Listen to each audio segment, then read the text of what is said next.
Kenyataan tidak sensitif dikeluarkan pemimpin DAP berkaitan bekas Perdana Menteri, Datuk Seri Najib Tun Razak disifatkan sebagai bukan sesuatu yang menghairankan.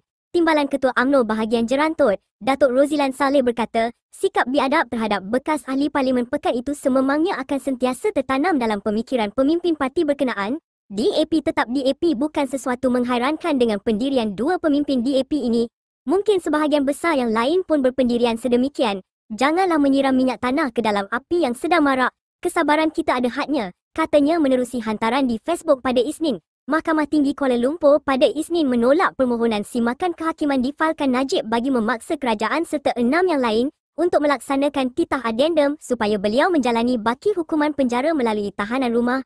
Beberapa jam selepas itu, Setiausaha Publicity DAP, Yeo Bee Yin membuat hantaran di media sosialnya seakan meraihkan keputusan itu. Mengulas lanjut mengenainya, Rozilan yang juga bekas Setiausaha Akhbar kepada Najib berkata, mana-mana pihak boleh sahaja bersetuju dengan keputusan mahkamah tetapi ia tetap ada batasnya.